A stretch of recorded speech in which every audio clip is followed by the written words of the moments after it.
This is the Anbernic RG353P, and today I'm going to be reviewing it, because why not? And you're going to have the pleasure of watching.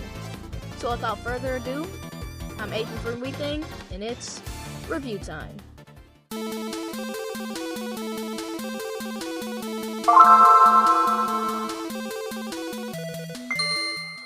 So right when you open the box, you'll see a plastic covering over the console, which is pretty standard for all Anbernic products.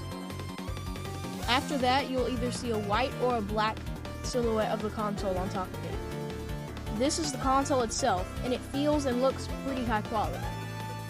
Inside of the box, you'll have wet and dry wipes, a 64 gig SD card depending on what you bought, a user manual, a C-type charger, and a screen protector for 3.5 inch screens.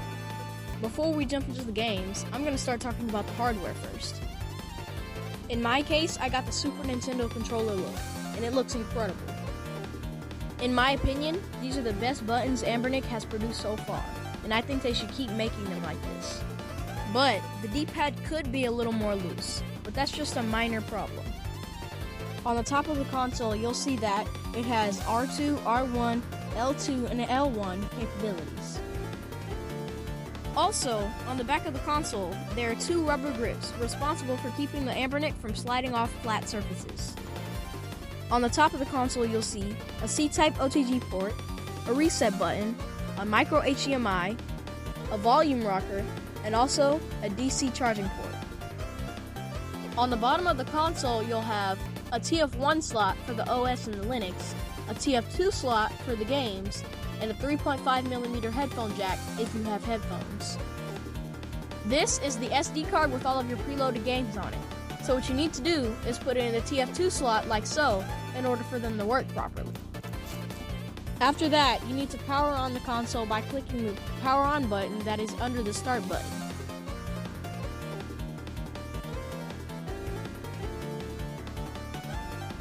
It's about 30 seconds for the boot time, which is pretty fast. Now I'm going to start to apply my screen protector. First, you get your wet and dry wipes, and use the wipe labeled 1 first. After removing all the excess dirt with the wet wipe, use the wipe labeled number 2 to dry it off before applying the screen protector.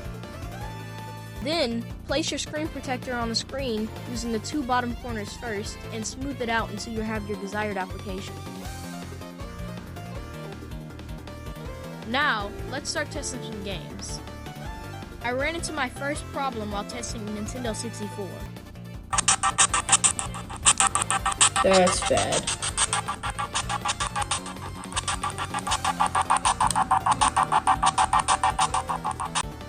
After that, I really didn't have high hopes for all of the emulators on this console, but I was very mistaken.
Then I ran into my second and final problem.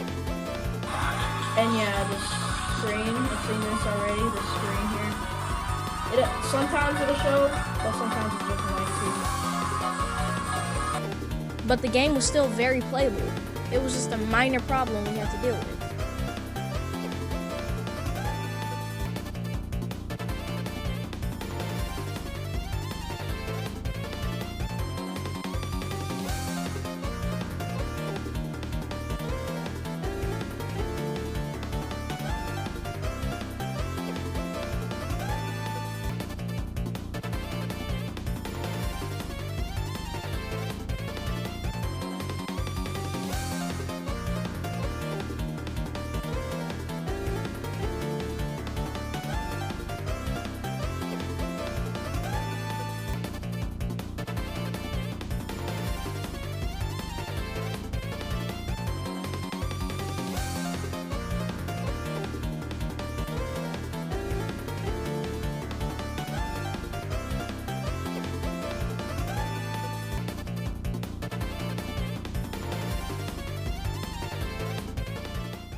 All of the systems since Super Nintendo were very much playable, but there's still one more system that I need to make sure works on this console. I'm gonna boot into Android, and we're gonna figure it out.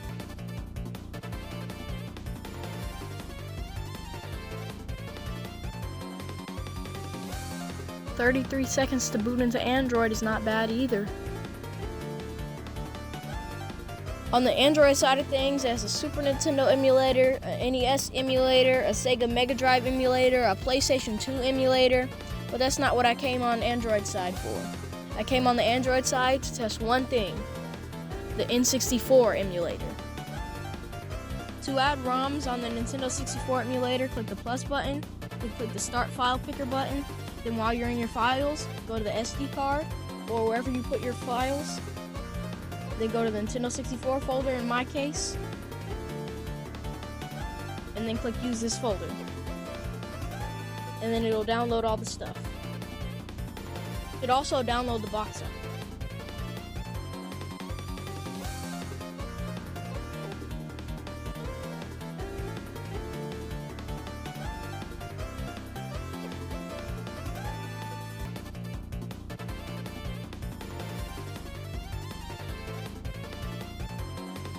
After it's finished loading, you should see that most of your games have box art. Now I'm going to try a game that most people haven't heard of.